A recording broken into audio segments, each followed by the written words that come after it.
can farm 1 acre, but no more, because they didn't want to waste water. But they throw the water into the Pacific Ocean. These people are crazy. So There you we're go. going to be issuing an Now executive we're order lying. demanding that they immediately let that water come down to through California. Farmers, Can I say something? even people living in Beverly Hills. Now, those people have been a lot. I mean, a lot of them are wiped out. Believe it or not, you know, they were having restrictions, Larry, you know about this. They wanted to restrict you to 38 gallons of water a day. That sounds like a lot, but it's not. When you're a rich person and you like to take a shower, 38 gallons doesn't last very long. And they have all this water, and it's really good water. Yeah. Up high, Pacific Northwest. Some comes in from Canada. I know myself. A nice country, by the way. It comes in from Canada, and it comes all the way through California, and they're restricting it. You even have the half pipes, you know, the half pipes, the cut pipes, big ones, bigger than this room, and they're going all the way down, and they're bone dry, and they could be loaded up with water. No, but isn't it incredible that they don't do it? And it's to protect the Delta smelt. It's a fish that's doing poorly anyway. But I said, how are you protecting the Delta smelt by not giving it water? It's a fish. It needs water. Okay. Nobody can answer that question. Should I have the No. Well, let me do this first. Are you open to Elon on TikTok? Are you open to Elon on TikTok? I would be if he wanted to buy it, yeah. On your inauguration, I'd like Larry to buy it too. I have the right to make a deal. So the deal I'm thinking about, Larry, let's negotiate in front of the media. The deal, I think, is this, and I've met with owners of TikTok, the big owners. It's worthless if it doesn't get a permit. It's not like, oh, you can take the U.S. The whole thing is worthless. With a permit, it's worth like $1 trillion. So what I'm thinking about saying to somebody is buy it and give half to the United States of America, half, and we'll give you the permit. And they'll have a great partner, the United States. And they'll have something that's actually more valuable because they have the ultimate partner, and the United States will make it very worthwhile for them in terms of the permits and everything else. But so think of it, you have an asset that has no value or has $1 trillion value. It all depends on whether or not the United States gives the permit. So what I'm saying is let the United States give the permit, and the United States should get half. Sounds reasonable. What do you think? Sounds like a good deal to me, Mr. President. Yeah, he can afford it too. Mr. President, you're a president who has long said that you back the blue, but aren't you sending the message that assaulting officers is okay with these pardons? No, the opposite. In fact, I'm going to be letting 2 officers from Washington Police, D.C. I believe they're from D.C., but I just approved it. They were arrested, put in jail for 5 years because they went after an illegal, and I guess something happened where something went wrong. And they arrested the 2 officers and put them in jail for going after a criminal, a rough criminal, by the way. And I'm actually releasing, no, I am the friend of police, more than any president that's ever been in this office. More than 400 of the people that you pardoned, though, assaulted officers. So I want to ask you about the Vice President, J.D. Vance. He said, this is a week ago, he said, if you committed violence on January 6th, obviously you should not be pardoned. Why is your Vice President wrong? Well, only for one reason. They've served years in jail. They should not have served, excuse me, and they've served years in jail, and murderers don't even go to jail in this country.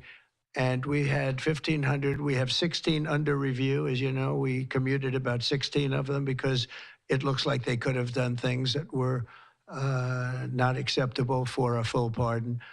But these people have served years of jail. Their lives have been ruined. And in many cases, listen to me for a second. Stop interrupting. They served years in jail. And if you look at the American public is tired of it. Take a look at the election. Just look at the numbers on the election. We won this election in a landslide because the American public is tired of people like you that are just one-sided, horrible people in terms of crime. You don't talk about all the people that have been killed and what happens to those murderers. Murderers get no time. You take a look at some of these DAs. They go after political opponents, but they don't go after people that shoot people in the street. They're caught. They know where they're living. They know everything. They don't even go up to pick them up anymore. They just let them live there. They know all about it. They have their pictures. They have the tape of the shooting, and they don't even go up and you're talking about this. No, we pardoned people that were treated unbelievably well, poorly. In the history of our country, there's never been anything take place like this. They're still looking for them, but they're not looking for the murderers, the people that are killing everybody. We are, though, and we're getting them out of the country. We just started that. We're getting them out of the country, and they're going to be gotten out of the country fast. They came in illegally from jails and from prisons. They killed many people. Some of them killed many people. About 50% of them killed more than one person. They were released into our country. That's what we're focused on, not the kind of nonsense you're talking about. You've called for a ceasefire in Ukraine. If Vladimir Putin doesn't come to the table to negotiate with you, will you put additional sanctions on Russia? Sounds likely. And do you think that the war should be frozen currently along the war should have never started. If you had a competent president, which you didn't, the war wouldn't have happened. The war in Ukraine would have never happened if I were president. But that couldn't happen because the election was rigged. Yeah, go ahead. Mr. President, there's been some debate within your orbit over whether or not to keep or eliminate H-1B visas. What's your position on that? Do you want to keep H-1Bs or do you want to get rid of them? I like both sides of the argument, but I also like very competent people coming into our country, even if that involves them training and helping other people that may not have the qualifications they do. But I don't want to stop. And I'm not just talking about engineers. I'm talking about people at all levels. We want competent people coming into our country. And HB1, I know the program very well. I use the program. Maitre d's, wine, experts, even waiters, high quality waiters. You got to get the best people. Now, then you go into people like Larry, and he needs engineers, and Massa needs, and this gentleman needs engineers like nobody's ever needed engineers, right? So we have to have the quality people coming in. Now, by doing that, we're expanding businesses, and that takes care of everybody. So I'm sort of on both sides of the argument, but what I really do feel is that we have to let really competent people, great people come into our country, and we do that through the H-1 program. Mr. President, are you looking to impose tariffs on Canada and Mexico in an effort to force negotiations sooner on USMCA?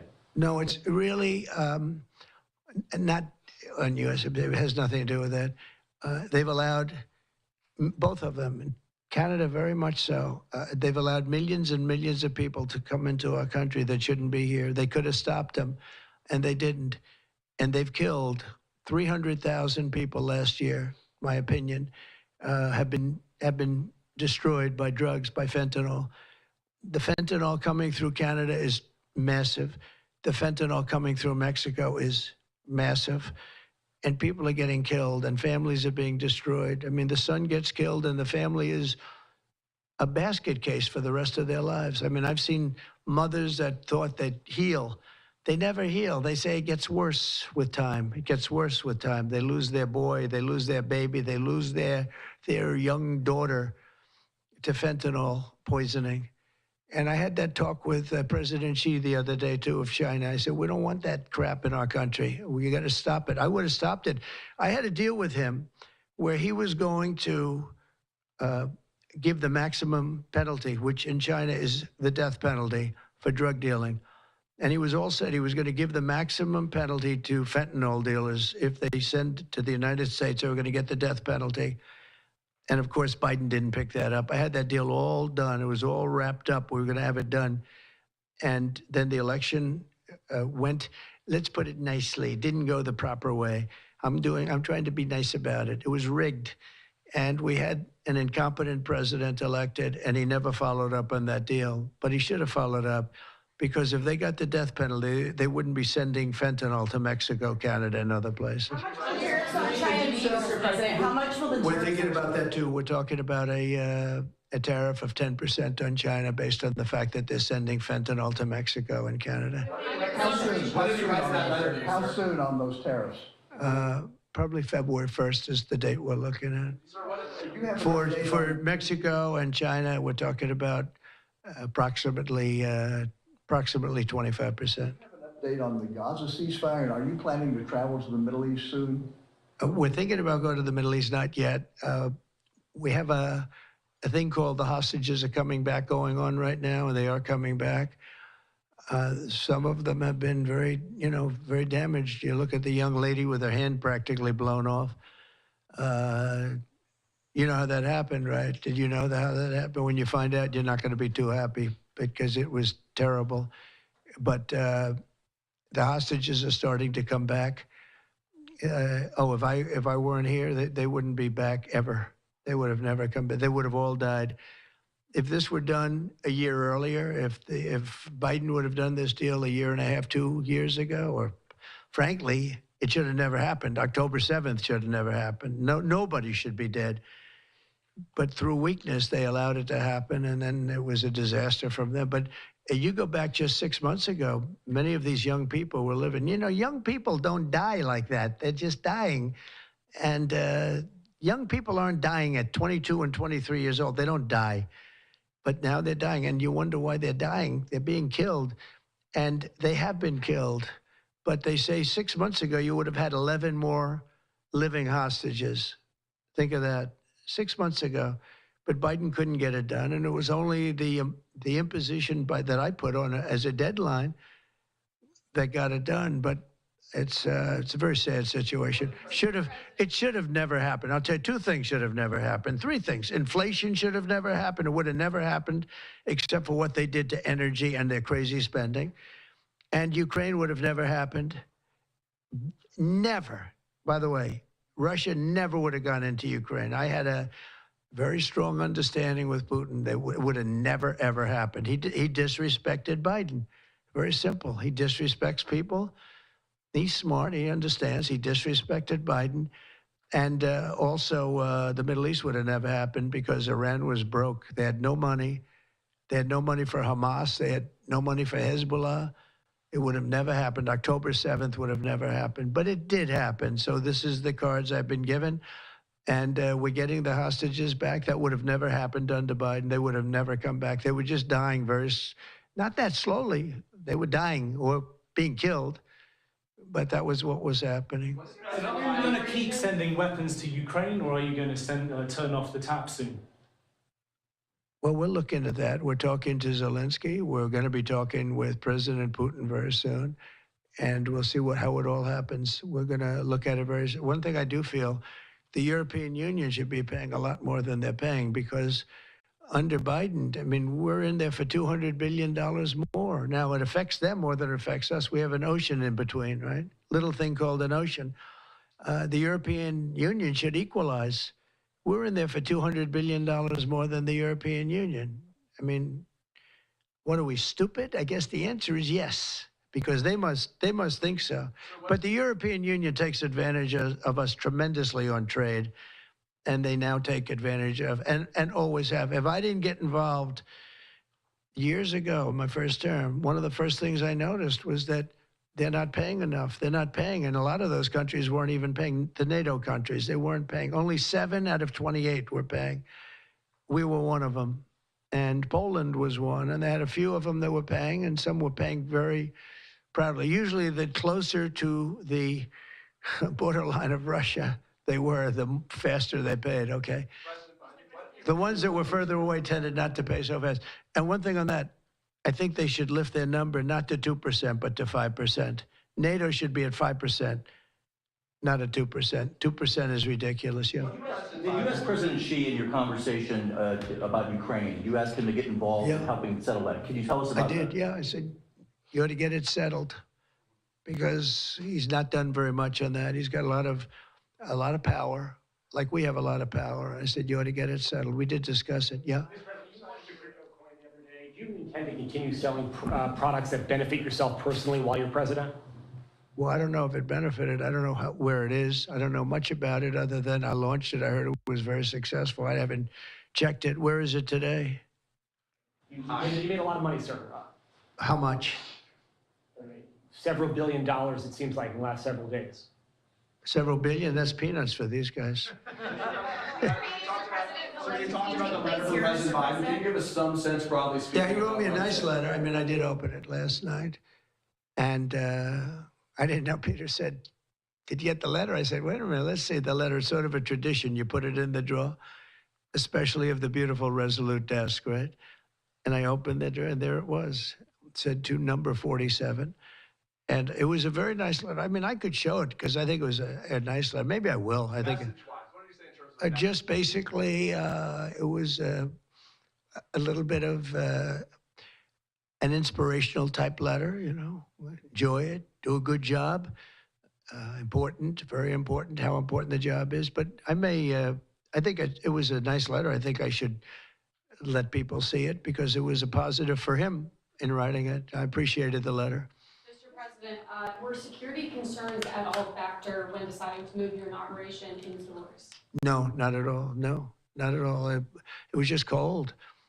Look, if we would have, you know, I just went out to the helicopter, right, we said goodbye. That's a tradition. As long as before it used to be a stagecoach, and then helicopters came along. But that's been a tradition. You go out and you do that. And we stood there for 10 minutes, and I'll tell you what, people would not have been able to get through that day. That was cold. It was sort of interesting. Don't let the sun fool you. Tell me something. Sunny days can get very cold, can't they? Because that was so freezing yesterday. You couldn't have gotten through it. It would have been. And the answer is no, it wasn't security. With that being said, I thought the Capitol, the Rotunda, was beautiful. 72 degrees, unbelievable sound. You know, it's like being in an opera house. I could see people wanting to do it there rather than outside. Why did you remove John Bolton's security clearance, sir? Because I think there was enough time. We take a job. You take a job, you want to do a job. We're not going to have security on people for the rest of their lives. Why should we? I thought he was a very dumb person, but I used him well because every time people saw me come into a meeting with John Bolton standing behind me, they thought that he'd attack them because he was a warmonger. He's the one that got us involved, along with Cheney and a couple of others, convinced Bush, which was a terrible decision, to blow up the Middle East. You know, we blew up the Middle East and we left. We got nothing out of it except a lot of death. We killed a lot of people. And John Bolton was, one of those guys, a stupid guy. But no, you can't have that for life. You shouldn't expect it for life. That meeting that you mentioned with President Zelensky, will that take place here, and when and where will you meet with I don't know. I mean, look, President Zelensky would like to have peace. He's told me that very strongly. He'd like to have peace, but it takes two to tango. We'll see what happens. When will you meet with President Putin? Anytime they want, I'll meet. I'd like to see that end. Millions of people are being killed, and they're being killed. It's a vicious situation, and they're now largely soldiers. A lot of people have been killed in the cities. They look like demolition sites. Buildings, massive buildings bombed and coming down. The thing with Ukraine is that many more people died than you're reporting. You're not reporting the real numbers, and I'm not blaming you for that. I'm blaming maybe our government for not wanting to release those numbers. Many more people died than what you know about. When those big buildings come down and they say 2 people were injured, no. Many people, thousands of people are being killed. But the real killing now is on the war front. It's a very flat land. And the only thing that stops a bullet is somebody's body. And you have young soldiers. So Russia's lost about 800,000 soldiers now. Ukraine's lost about 600 or 700,000. I think the numbers are low that they're giving out. But they've lost massive numbers of young soldiers. And that war should stop. It's very flat, it's beautiful farmland, and it's flat and really beautiful in a different kind of a way, but they don't have any protection. The only thing that stops a bullet is a body, and those bodies are stopping a lot of bullets, and they're being decimated, both sides. Your conversation with President Xi, what did you tell him in terms of when to expect tariffs, and what can he do to avoid them? About which one? About tariffs? We didn't talk too much about tariffs, other than he knows where I stand. Look, I put large tariffs on China. I've taken in hundreds of billions of dollars. Until I was president, China never paid not 10 cents to the United States. With me, they paid hundreds of $600 billion or so, or more than that even, of tariffs. And If I didn't do that, you wouldn't have a steel mill open in the United States right now. You wouldn't have one steel mill open in the United States. So what I did is I saved the steel industry. I saved other industries too with other tariffs. Other countries are big abusers also. You know, it's not just China. China's an abuser, but the European Union is very, very bad to us. They treat us very, very badly. They don't take our cars. They don't take our cars at all. They don't take our farm products, essentially. They don't take very much. We have a $350 billion deficit with the European Union. They treat us very, very badly. So they're going to be in for tariffs. It's the only way you're going to get back. It's the only way you're going to get fairness. You can't get fairness unless you do that. But the European Union's treated us very badly. But essentially, everybody treats us badly. You know, everybody treats us badly. Yes, go ahead. Because we allow them to. Because we've had stupid people doing this, and we can't have. I'd like to have these three people negotiate for us, just for 1 week, and we'd be a rich country again. But we'll be rich.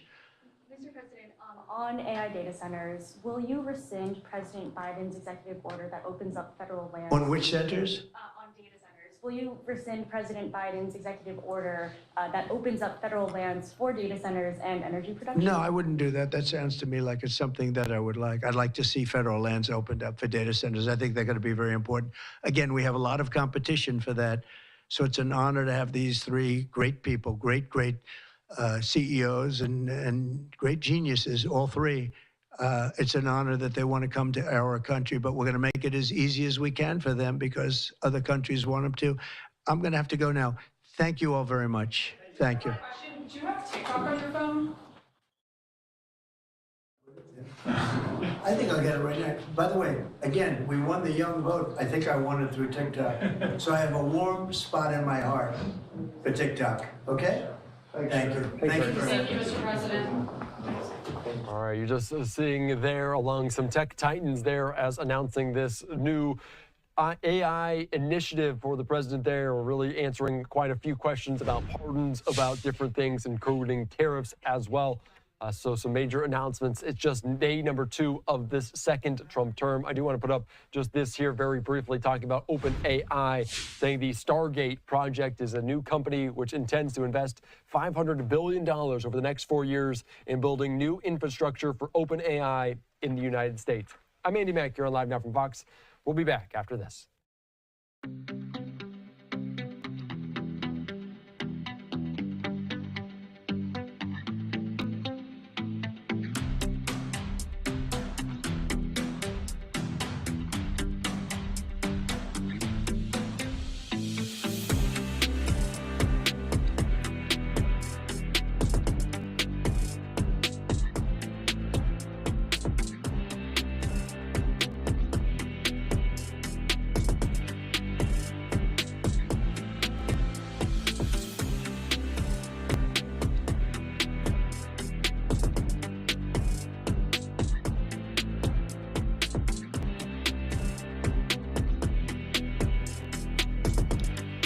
All right, Fly Mackey here with Smart Money Culture TV. We're going to go back to regular programming. Thank you for joining us, and we'll see you this evening.